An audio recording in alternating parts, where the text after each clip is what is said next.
Chiche Portiche Ayache, médecin nutritionniste sur Paris.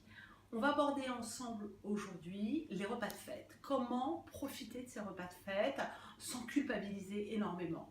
La première notion qui est importante, c'est de ne pas fuir d'abord ces repas de fête parce que c'est des moments conviviaux, c'est des moments qu'on partage avec sa famille et il s'agit en aucun cas de les zapper. Alors, comment on va les aborder? On va les aborder finalement en 3 temps.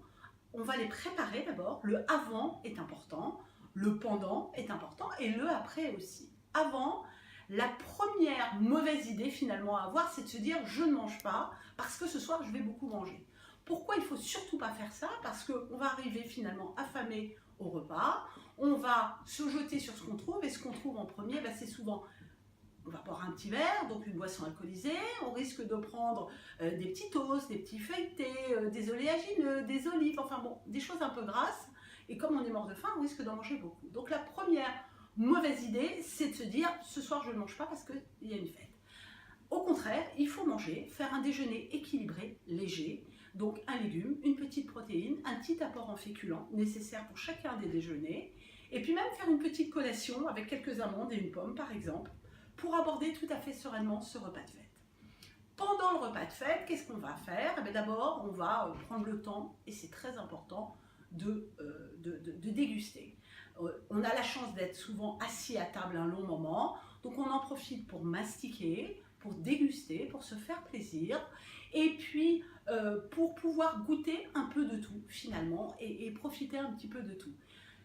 Ça, c'est la première chose. La deuxième chose, c'est qu'il faut aussi faire attention aux alcools pendant les repas de fête. La règle absolue en termes d'alcool, c'est de ne pas dépasser 2 à 3 verres de vin dans la soirée. C'est essayer, dans la mesure de possible, de ne pas trop varier les différents types d'alcool. L'idéal, c'est d'avoir le même finalement, peut-être du champagne, faire son dîner au champagne. La troisième chose qui est importante, c'est d'avoir toujours 2 verres.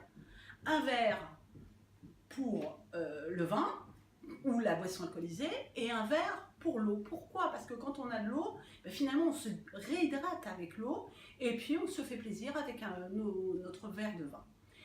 Ça c'est très important, et puis on peut prendre de l'eau gazeuse souvent parce que ça va nous permettre de lutter contre l'acidité qui est importante après ces repas qui sont souvent un peu volumineux. Ce qu'on va privilégier après comme aliment durant ces repas de fête, il y a des choses plutôt d'un point de vue diététique qui sont tout à fait correctes. On commence par les volailles. Les volailles sans la peau, c'est très bien. Que ce soit le chapon, que ce soit la dinde, tout ça c'est nutritionnellement très acceptable parce que très riche en protéines, peu de matière grasse, donc on prend. Les fruits de mer, pareil, très bon aliment d'un point de vue diététique, richesse en protéines, richesse en zinc, richesse en iode.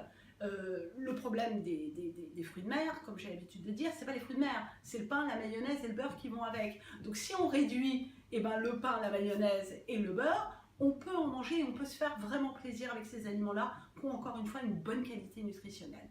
Qu'est-ce qu'on peut rajouter aussi à ce repas? Le foie gras. Alors le foie gras, vous allez me dire, mais c'est très gras. Oui, c'est très gras. Mais ce qui est important à retenir, c'est que il y a pas mal de bonnes graisses, notamment des acides gras monoinsaturés. Les acides gras monoinsaturés, c'est ceux qu'on a aussi dans l'huile d'olive, notre célèbre régime méditerranéen, très bon pour le cœur.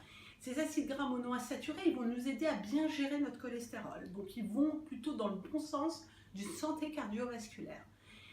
Et puis en plus, vous avez beaucoup de vitamine B. Et les vitamines B de ce foie gras nous permettent aussi de lutter contre un facteur qui s'appelle l'homocystéine qui va augmenter là aussi le risque cardiovasculaire. Donc on est sur un bon produit à partir du moment où, encore une fois, on n'en mange pas des quantités importantes et de façon trop fréquente.